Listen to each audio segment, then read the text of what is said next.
इसमें top 10 question देखने वाले मैथ का बिहार बोर्ड 2026 के लिए 10 क्लास के विद्यार्थियों के लिए, जो सीधा आपको एग्जाम में देखने को मिलेंगे। तो चलिए फटाफट से क्लियर करते हैं। आप लोग वीडियो में बने रहेंगे और आंसर पता है तो कमेंट करेंगे, नहीं तो देखिए आपको पूरा क्लियर हो जाएगा। ऐसे ही सवाल हर साल पूछे जाते हैं। सवाल बहुत ही लाजवाब है। सवाल हमारे पास कि बिंदुओं 4,10 और 2,2 को मिलाने वाली रेखाखंड के मध्य बिंदु से बिंदु 0,2 के बीच की दूरी पूछा गया है। थोड़ा सा सवाल को घुमाया है, लेकिन घबराना नहीं है जब आप मेरे साथ जुड़े हुए हैं। तो पहला पॉइंट है कि 4,10 है और दूसरा जो दिया हुआ हमारे पास 2,2 है। को मिलाने वाली रेखाखंड के मध्य बिंदु, यानी एक बीच में कहीं ना कहीं मध्य बिंदु होगा। इस मध्य बिंदु से एक और बिंदु दिया हुआ 0,2, इसी का दूरी पूछा है। तो दूरी ज्ञात करने के लिए हमें दो बिंदुओं का होना बहुत जरूरी है, लेकिन दूरी कहाँ से? मध्य बिंदु से। तो सबसे पहले आपको मध्य बिंदु का निशांक निकालना होगा। तो मध्य बिंदु का आप लोग पढ़ चुके होंगे कि x1 प्लस x2 और बट्टा में 2 होता है, कॉमा y1 प्लस y2 और बट्टा में 2 होता है। अगर हम बात करें तो 4 और 2 जोड़ेंगे, 4 प्लस 2 और बट्टा में 2 हो जाएगा। y का मान y1 और y2 का मान अगर हम बात करें तो y1 का मान 10 हो जाएगा और y2 का मान 2 हो जाएगा, बट्टा में 2। 4 और 2 6, 6 में 2 से भागा देंगे 3 आएगा, ठीक है। अच्छा 10 में 2 जोड़ेंगे 12, 12 में 2 से भागा देंगे 6 आएगा। यानी 3,6 और 0,2 के बीच का दूरी पूछा गया है। चलिए फटाक से हम लोग पता कर लेते हैं। अगर हम मान लेते हैं कि इसको a मान लेते हैं, इसको b मान लेते हैं, क्या होता है फॉर्मूला हमारे पास कि x1 माइनस x2 का होल स्क्वायर और प्लस में हो जाएगा y1 माइनस y2 का होल स्क्वायर।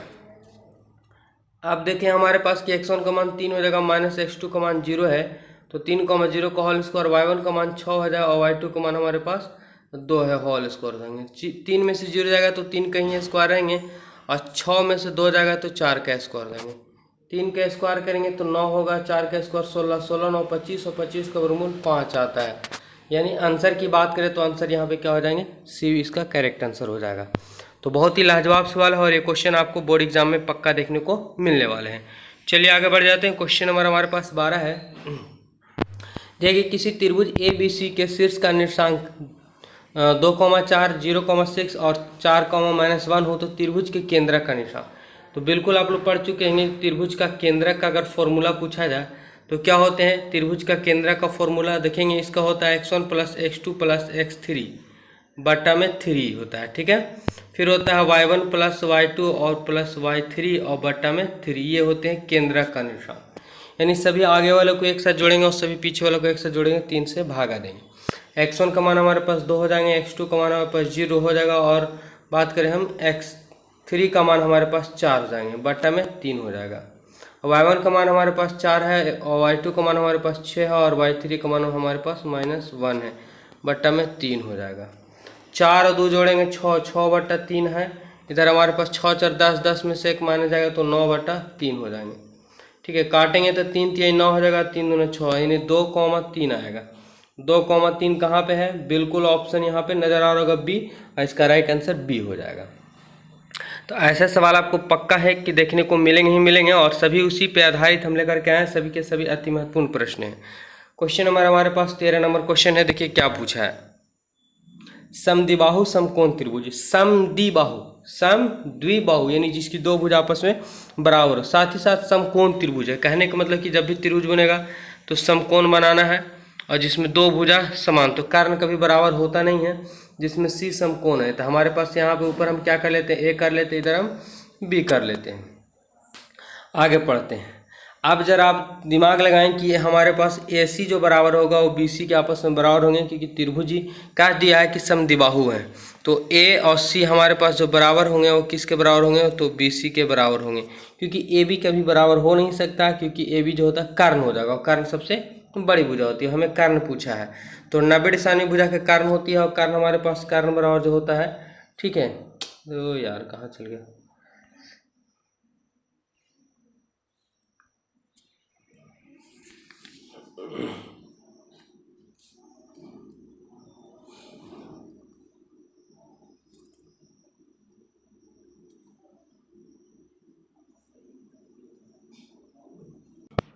तो देखिए फ्रेंड्स, अगला क्वेश्चन हमारे पास, समद्विबाहु समकोण त्रिभुज ABC में जहां कौन सी समकोण हो तो AB स्क्वायर बराबर वाट, यानी क्या होंगे। तो सबसे पहले सवाल को समझना होगा कि सवाल हमें पूछा है सम द्विबाहु, यानी जिसकी दो भुजा बराबर हो वह समद्विबाहु कहलाता है। साथ ही साथ कह दिया है कि ये समकोण त्रिभुज है, यानी आपको जब भी त्रिभुज बनेंगे तो एक हमारे पास 90 डिग्री जरूर बनाना होगा, और जिसमें दो भुजा बराबर, यानी ए भुजा और ये भुजा हमारे बराबर होगा, क्योंकि कर्ण कभी बराबर नहीं होते हैं, ठीक है। कर्ण सबसे बड़ी भुजा होती है। तो जिसमें बोल दिया सी समकोण है, यानी सी हमारे पास यहाँ बैठेगा तो ए ऊपर बैठा देते हैं और बी हम इधर बैठा देते हैं। यानी एक क्वेश्चन के अनुसार जो हमारे पास ए सी का जो मान होगा वो बी सी के आपस में क्या होंगे, बराबर होंगे। प्रश्न से हमसे पूछा है ए सी स्क्वायर, अब सॉरी ए बी का स्क्वायर। तो ए बी आप देख रहे होंगे कि त्रिभुज ए बी सी में अगर सी समकोण बनता है तो 90 डिग्री हो जाएंगे, और 90 डिग्री सामने भुजा कर्ण होती है। तो यानी कर्ण स्क्वायर और आप लोग पढ़ चुके हैं लंब स्क्वायर प्लस आधार। लंब के अगर हम बात करें कि ए सी का स्क्वायर हो जाएगा, और आधार हमारे पास बी सी का स्क्वायर हो जाएगा। अगर हम बात करें कि ए सी जो स्क्वायर है वो बी सी दोनों आपस में, ए सी और बी सी दोनों आपस में क्या है, बराबर है। तो बी सी के स्थान पे भी हम क्या लिख सकते हैं, ए सी लिख सकते हैं, ए सी का स्क्वायर। एक ए सी स्क्वायर एक ए सी स्क्वायर यानी 2 ए सी स्क्वायर हो जाएंगे। तो बताएं कि ए बी स्क्वायर बराबर क्या हो जाएगा, तो 2 ए सी स्क्वायर कहीं पे ऑप्शन है, बिल्कुल ऑप्शन है, ऑप्शन ए इसका राइट आंसर हो जाएंगे, ठीक है। तो जरा सा भी घबराना नहीं है, बस वीडियो में बने रहे, बहुत ही आसानी से सभी सवाल क्लियर होंगे आप लोग का।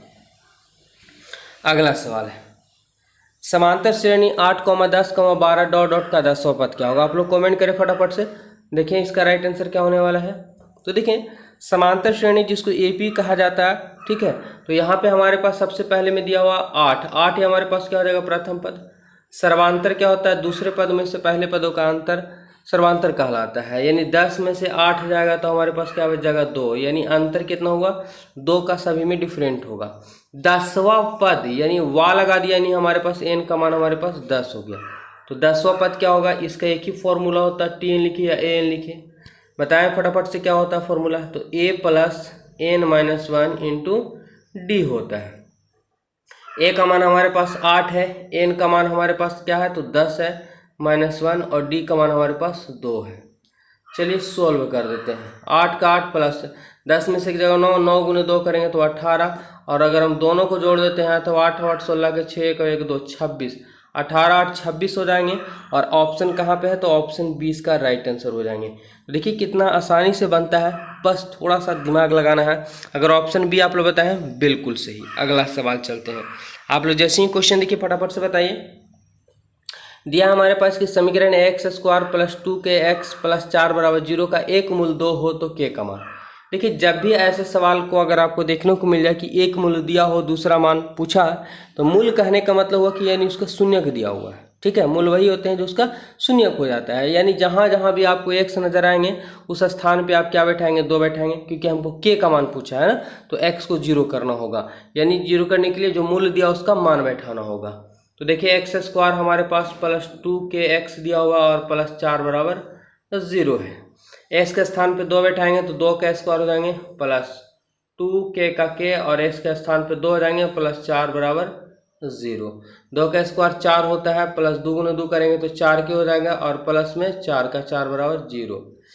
चलिए यहाँ पे सोल्व करते हैं तो 4k का 4 के हो जाएगा, और 4 और 4 8 हो जाएंगे बराबर 0। यानी 4k अगर हम बात करें तो बराबर यहाँ माइनस में 8 हो जाएगा, प्लस में इधर है तो k का मान निकालेंगे तो -8 बटा 4 हो जाएंगे, यानी 4 दूना 8 आएगा। k का मान की अगर हम बात करें तो माइनस में 2 आएगा। कहाँ पे ऑप्शन है, तो ऑप्शन इसका बी इसका राइट आंसर हो जाएंगे, है ना। तो बहुत ही आसानी से सवाल सभी के सभी बन रहे होंगे और समझ में भी आप लोग आ रहे होंगे। अगला सवाल फिर से हमारे पास ये भी दे चुका है कि समांतर श्रेणी 21, 18, 15 डॉट डॉट का कौन सा पद शून्य होगा। अब यहाँ पे सवाल पूछा कि कौन सा पद, यानी एन का मान हमको पता करना होगा, ठीक है। तो देखिए अगर हम बात करें कि सबसे पहले हमारे पास ए दिया हो तो ए का मान हमारे पास 21 हो गया प्रथम पद। डी का सर्वांतर यानी 18 में से 21 जाएगा, दूसरे पदों से पहले पदों का अंतर कितना आएगा, तो 18 में से 21 जाएगा तो माइनस में 3 हो जाएगा हमारे पास। क्या पूछा, कौन सा पद यानी एन हमको पता करना, शून्य होगा, कौन सा पद शून्य होगा, यानी टी एन का मान हमारे पास 0 है। चलिए इसको सोल्व करते हैं। टी एन बराबर ए प्लस एन माइनस 1 इंटू क्या होते हैं, डी होता है। टी एन का मान हमारे पास 0 ले लेंगे, ए का मान हमारे पास 21 है और प्लस एन का मान हमें पता नहीं है, और डी का मान हमारे पास क्या है, तो माइनस में 3 दिया हुआ है।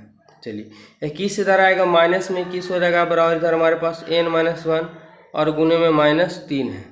देखिए माइनस से माइनस कट गया, 3 से काटेंगे तो 7 बार में 7 एक 7 का 7, माइनस में एक एन आएगा तो प्लस में एक हो जाएगा बराबर एन, 7 और 1 8 बराबर एन, यानी 8वां पद जो होगा वह शून्य होगा, 8वां पद जो होगा वह शून्य होगा। ऑप्शन की बात करें यहाँ पे सी राइट आंसर हो जाएंगे।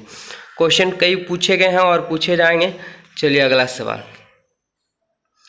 अभी तक हमारे चैनल से आप लोग नहीं जुड़े हैं तो जुड़ जाइए, क्योंकि यहाँ पे आपको मैथ, साइंस, सोशल साइंस और हिंदी का ऑब्जेक्टिव चैप्टर बाय चैप्टर, साथ ही साथ PYQ सभी के सभी कराएंगे, जो आपको 1 नंबर भी ऑब्जेक्टिव गलत नहीं होगा अगर आप मेरा क्लास शुरू से देखते हैं तो। चलिए देखिए समीकरण दिया हुआ हमारे पास 2x² प्लस 5x माइनस 12 बराबर 0 का एक मूल निम्न में से कौन होगा। एक मूल यहाँ पे पूछा है, कहने का मतलब इसका क्या अब करना होगा। तो देखिए इसका मूल ज्ञात करने के लिए सिंपल सी बात है, चाहे तो आप फैक्टर तोड़ दीजिए तो भी आंसर आ जाएगा यहाँ पर जी, ठीक है, या आप डी निकालना होगा, डी निकाल के भी मूल निकालेंगे तो भी आंसर आ जाएंगे। तो चलिए यहाँ पे सोल्व करते हैं, देखेंगे 2x² प्लस में 5x दिया हुआ और माइनस में 12 है बराबर 0, तो 12 दूना क्या होगा 24, 12 दूना 24 और 8 तिरकी 24 और 8 में से 3 जाएगा तो 5, यानी फैक्टर हमारा टूट जाएगा। कितना में, तो 8 में और 3 में टूट रहा है। चलिए हम तोड़ लेते हैं, ठीक है। तो 2x² और प्लस में क्या हो जाएगा 8x और माइनस में 3x होगा, क्योंकि घटाने पे प्लस में 5 लाना, माइनस 12 बराबर 0। देखिए अगर हम बात करें कि 2x कॉमा लेंगे तो 2x निकलेगा तो x बचेगा, 2 से 8 काटेंगे तो 4 बार में x हमारा बाहर निकल चुका है। माइनस 3 कॉमा लेंगे तो माइनस माइनस कट गया, 3 से 3 कटे x बचेगा, माइनस माइनस प्लस होगा, 3 का पाड़ा 12 4 बार में आता है बराबर 0, यानी हमारे पास हो जाएगा x प्लस 4 और एक हो जाएगा हमारे पास 2x माइनस 3 बराबर 0। अब ये दोनों को बराबर 0 होंगे तो x प्लस 4 बराबर हमारे पास 0 ले लेते हैं, तो x बराबर क्या आएगा माइनस में 4 आएंगे। अच्छा एक और मान निकालते हैं, तो 2x माइनस में 3 इधर जाएगा तो प्लस में 3 जगह x निकालेंगे तो 3/2, 2 शून्य आ गए, लेकिन हमसे पूछा कि 1 शून्य, तो 3/2 ऑप्शन में है नहीं, लेकिन माइनस में 4 ऑप्शन है जो इसका राइट आंसर हो जाएंगे, ठीक है। तो आपको शून्य पूछा जाए, जब मान ना दिया हो तो क्या करेंगे फैक्टर तोड़ देंगे, आंसर आपका ऑटोमेटिक चला आएगा। अगला सवाल 18 नंबर सवाल है, बेहद ही खास क्वेश्चन है क्योंकि सभी के सभी अति महत्वपूर्ण प्रश्न है। सवाल है कि यदि, यानी यहाँ पे यही लिखा गया, कोई दिक्कत नहीं है, यदि किसी बहुपद px बराबर जो दिया हो x² माइनस 2x प्लस 5 के शून्य अल्फा बीटा हो तो अल्फा प्लस बीटा का मान, यानी ए और बी लिख चुका होगा, कोई दिक्कत नहीं है। तो आप लोग द्विघात बहुपद में अल्फा प्लस बीटा यानी शून्यकों का योगफल बराबर पड़े होंगे माइनस b/a। b का मान हमारे पास यहाँ देखिए माइनस, तो प्रश्न से है लेकिन b की जगह पे माइनस 2x दिया हुआ, यानी माइनस माइनस प्लस 2 हो जाएगा, और a का मान कुछ नहीं तो 1 दिया हुआ, यानी 2/1, यानी 2 ही इसका राइट आंसर होंगे।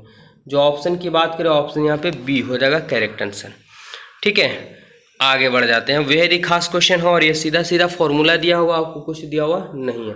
साइन 90 माइनस थीटा, तो जब भी आप लोग पढ़े होंगे कि 90 में से घटता है तो बदल जाता है, साइन किस में बदलता है, कोस में बदल जाता है। थीटा का स्थान पे ए है तो ए हमारे पास हो जाएगा कोस ए, कहाँ पे ऑप्शन है तो ऑप्शन इसका ए राइट आंसर हो जाएंगे, है ना, बहुत ही आसान। चलिए tan बदलेगा कोट में जाएगा, कोस बदलेगा सेक में जाएंगे। देखिए दिया हुआ है सेक को सेक में, सॉरी, निम्न में से सेक ए के बराबर है। सेक ए किसका उल्टा होता है, ठीक है, सेक ए जो होता है वो किसका उल्टा, आप लोग कमेंट करके इसका राइट आंसर देंगे। और इस वीडियो में मात्र 10 क्वेश्चन ही रहने देते हैं, फिर इसका पार्ट लेकर के आएंगे जिसमें 10 क्वेश्चन क्लियर करेंगे, और इस प्रकार से सभी के सभी आपको चैप्टर बाय चैप्टर क्लियर करेंगे। तो आप लोग हमारे चैनल से अभी तक नहीं जुड़े हैं तो जुड़ जाइए, धन्यवाद। इसका कॉमेंट करके आंसर आप लोग दीजिए।